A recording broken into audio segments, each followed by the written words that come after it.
પ્રકરણ શાળા પ્રવેશો અને કન્યા કેળવણી મહોત્સવ 2024માં અત્રે ઉપસ્થિત તમામ વિદ્યાર્થી મિત્રો, શિક્ષક મિત્રો, મંચસ્થ મામલતદાર શ્રી કામરેજ અને અન્ય બધા અધિકારી અને પદાધિકારીઓનું રાજ્ય સરકાર વતી સ્વાગત કરું છું.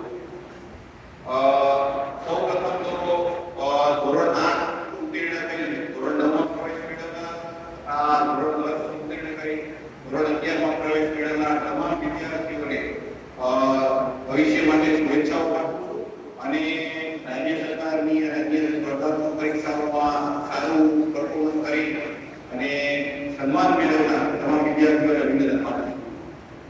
આપણે મિત્રો 2003માં રાજ્ય સરકારે શાળા પ્રવેશોની શરૂઆત કરી.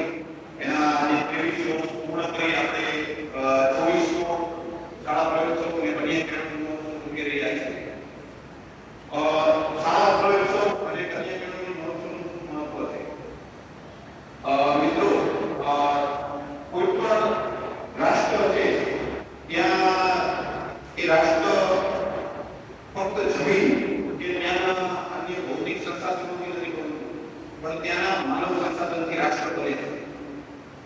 એટલા માટે તે જો કોઈ પણ રાષ્ટ્રની વસ્તીને શિક્ષણ અને યોગ્ય તાલીમ નહીં આપવામાં આવે તો એ માનવ સંસાધનના નિર્માણ નહીં થાય. એટલા માટે તે વ્યક્તિના જીવનમાં અને રાષ્ટ્ર નિર્માણમાં શિક્ષણનો ખૂબ જ મહત્વનો ભાગ છે. મિત્રો, આપણે જો શિક્ષણ નહીં મળે તો આપણે જે વિદ્યાર્થી કાળ પૂર્ણ થાય ત્યાર પછી જીવન ખૂબ જ સંઘર્ષમય બનશે. એટલા માટે તે દરેક વ્યક્તિ શિક્ષિત બને અને એના માટે શાળા પ્રવેશો શરૂ કર્યો. અને કન્યા કેળવણી મહોત્સવ વિશે જોઈએ તો દુનિયામાં કોઈ પણ દેશ લઈ લો, કોઈ પણ રાષ્ટ્ર લઈ લો, ત્યાંની અંદાજિત 50% વસ્તી મહિલાઓની છે. જો તમે કોઈ પણ રાષ્ટ્રમાં 50% લોકોને એના શિક્ષણના અધિકારથી વંચિત રાખશો તો એ રાષ્ટ્ર ક્યારે વિકાસ નહીં પામી શકે. તમે કોઈ પણ રાષ્ટ્ર જોઈ લો વિશ્વમાં. એટલા માટે તે કન્યા કેળવણી પણ એટલી મહત્વની છે. કન્યા કેળવણી પહેલે જે મને વાત કરી કે કન્યા કેળવણી એક સ્ત્રી જો શિક્ષિત થશે તો એ આવનારી પેઢીઓને પણ શિક્ષિત કરી શકશે. અને કન્યા કેળવણી થકી આપણે જોઈએ તો કન્યાઓ આગળની અને શિક્ષણ થકી રાષ્ટ્રમાં ખૂબ જ મહત્વની જગ્યાઓ પર પહોંચી શકે છે. આ અત્યારના આપણા હાલના રાષ્ટ્રપતિ મહોદયા દ્રૌપદી મુર્મુએ પણ એક સમયે જ્યારે આ કન્યાઓ છે એ રીતે શિક્ષણ મેળવી કેળવણી મેળવી આગળ વધી શકે એ રીતે તમે પણ આ કન્યાઓ પણ આપણા રાષ્ટ્રમાં ખૂબ મહત્વની જગ્યા લેશે. પરંતુ એના માટે તેના પાયામાં શિક્ષણ છે. એટલા માટે તે શિક્ષણ ખૂબ જ મહત્વની વસ્તુ છે. એટલે આપણે શાળા પ્રવેશો અને કન્યા કેળવણી મહોત્સવ ઉજવીએ છીએ. મિત્રો, શિક્ષણ એક એવું તાકાતવર અભ્યાસ છે કે તમને તમારી સામાજિક અને આર્થિક પરિસ્થિતિ હશે જે સંઘર્ષની પરિસ્થિતિમાંથી તમને બહાર કાઢી શકશે. શિક્ષણનો સમય છે એ અત્યારનો સંઘર્ષ કરવાનો સમય છે. તમે આ શિક્ષણના સમયમાં સંઘર્ષ કરી લેશો તો તમારું બાકીનું જીવન ખૂબ જ સારું રહેશે અને ઓછો સંઘર્ષ કરવો પડશે. એક મિત્રો, વિદ્યાર્થીને તો એક કેવું કહેવત છે કે તું જીતના તું જંગ કે મેદાન में हो તમે જેટલું એક્સરસાઇઝ જેટલું કરશો માણસો એટલું તમારે યુદ્ધના મેદાનમાં બહુ પડશે. એ જ છે કે તમે શિક્ષણનો પાઠ જે દરમિયાન જેટલી મહેનત કરશો એટલું ભવિષ્ય તમારું ઉજ્જવળ બનશે.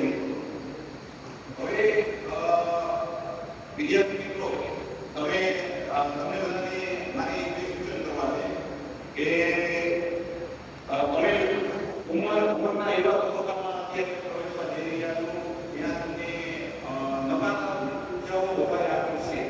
જેમાં લિંગે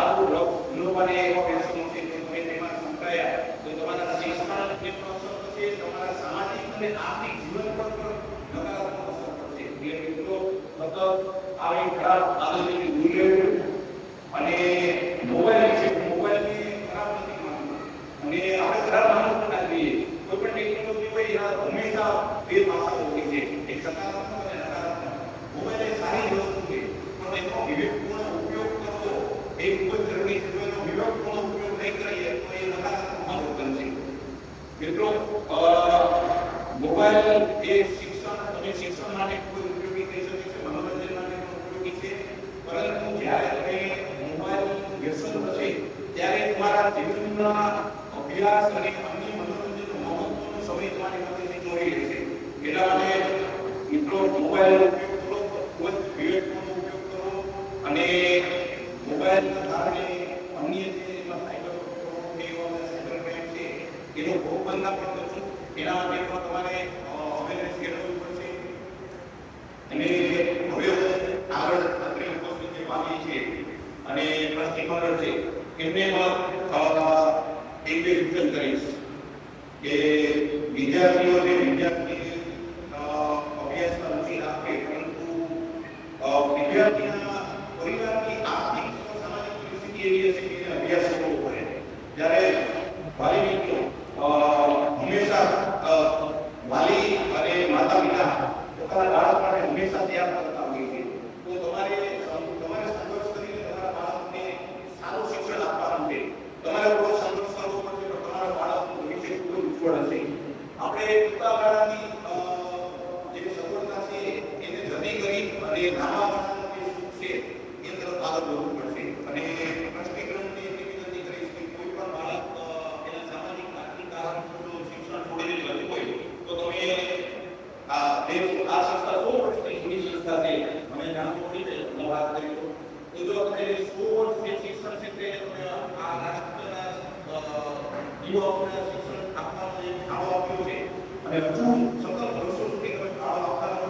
અને આવા કોઈ પણ વિદ્યાર્થી હોય તો તેને જે પણ તમારાથી જે પણ મદદ થઈ શકે, રાજ્ય સરકારની જે પણ યોજનાઓનો લાભ મળી શકે એ લાભ અપાવી અને શિક્ષણના જળવાતા વૃક્ષો એવી આપ સૌને અપીલ કરું છું અને વિનંતી કરું છું. એટલે વિદ્યાર્થી મિત્રો જીવનમાં સંઘર્ષ કરવો પડશે, તકલીફો આવશે પણ આ તકલીફો સામે ટકી રહેવાનું છે અને સતત શિક્ષણ કાર્ય સફળ આપવાનું છે. અને કોઈ રોબોટ થવાની નથી અને સતત શિક્ષણ મેળવતા રહો અને આપના જીવનને આપના પરિવારના જીવનને ખૂબ જ સમૃદ્ધ બનાવો અને આ રાષ્ટ્ર નિર્માણમાં ખૂબ જ મહત્વનો ભાગ આપશો એવી આપ સૌ પાસેથી અપેક્ષા રાખું છું. અને અત્રે ઉપરથી જે શિક્ષણમાં રૂચિ ધરાવતા તમામ લોકો છે એ તમામ લોકો રાજ્ય સરકાર સુધી આભાર વ્યક્ત કરું છું. Thank you.